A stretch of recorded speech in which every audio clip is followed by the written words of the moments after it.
So imagine you guys are sitting in your high school health class you were required to take. Maybe you were talking about nutrition.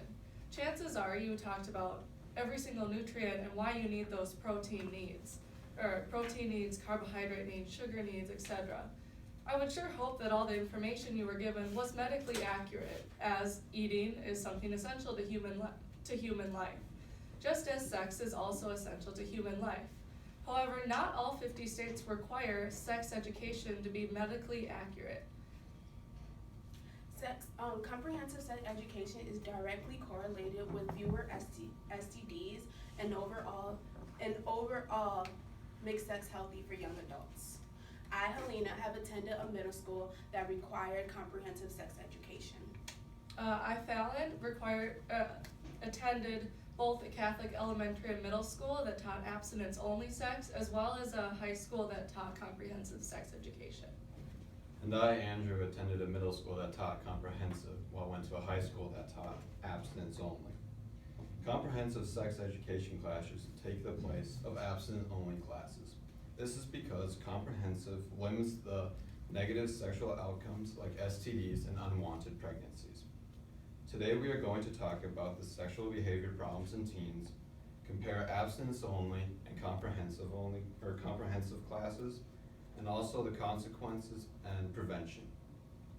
To start off, we're going to talk about the difference between abstinence and comprehensive. Many schools across the country do have sex ed programs. The problem is that many of them are abstinence only. Many schools that have abstinence only leave out a lot that comprehensive teaches.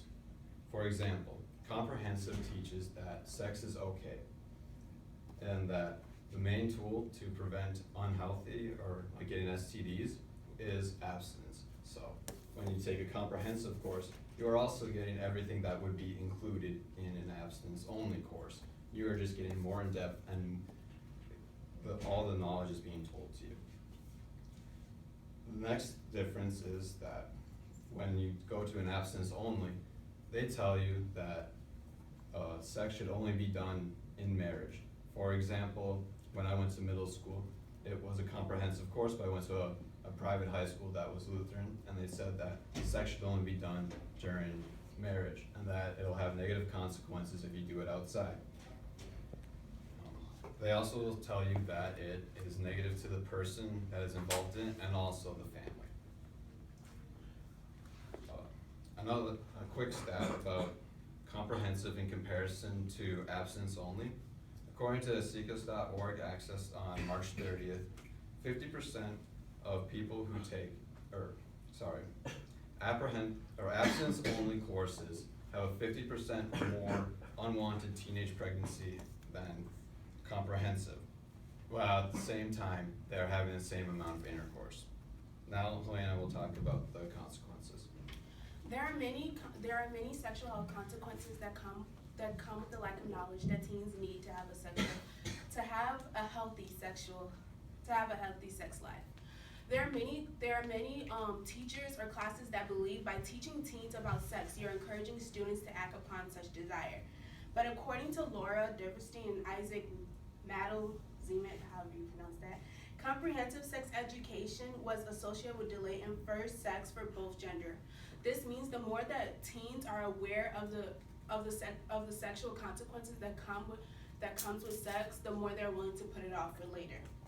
Their research has also expressed that comprehensive sex education leads to healthier sexual behavior, which includes a better understanding of contraception, partner selection, and reproductive health outcomes. Because there are some teens that are confused about whether their relationship should involve sex. And of course, we hear about abstinence only, but we do have to think about peer pressure. And what abstinence only doesn't tell you is that what you can do when you do have sex before marriage. And as statistic proven, abstinence only education as compared to comprehensive sex education has many negative consequences, such as early teen pregnancy, sexually transmitted disease, and overall negative relationship outcomes. According to Douglas B. Kirby, B. A. Laris, and Lori A. Polly, sex and HIV/STD education programs that are based on written curriculum and that are implanted among groups and youth in school, clinics, and community settings are a promising type of intervention to reduce adults in sexual risk behavior. Because it is estimated that one young adult in the United States every hour of the day is affected with HIV. This technically means that by the end of today, everyone in this class will be affected with HIV. So I guess you can blame it on the strict abstinence-only curriculum. And that by saying that teens should stay away from sexual acts until marriage doesn't technically tell us why or what to do if we do come into that position. And of course we are people and we do learn from experiments, so telling us, oh, stay away from sex doesn't tell you anything, so you're likely to act upon that because you want to experiment. And abstinence-only sex education makes us vulnerable to many sexual transmitted diseases and early teen pregnancy. Okay. So a solution to ending abstinence-only sex education is by implementing comprehensive sex education in public high schools at a federal level. No child's right to their education should be barricaded by a set of values that no longer fits the majority of American students. As stated by Douglas Hinman and Changmin Yin from Washington State and the University of West Virginia, respectively, the approach to abstinence-only sexual health ed excludes other modes of sexual and reproductive health education, such as contraception for unwanted pregnancies and the use of condoms to eliminate the spread of STDs. States that teach abstinence-only education report the highest amount of STDs and teen pregnancies.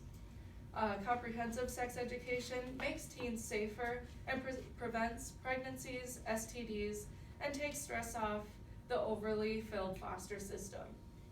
The U.S. is a diverse place in a diverse nation filled with many cultures, religions, and ideologies. Another solution to abstinence-only education is an opt-out option of the comprehensive sex education for those students that still do fit in the minority role that would require abstinence-only sex education for their familial values or religious ideologies. However, those ideologies no longer reflect the majority of students today.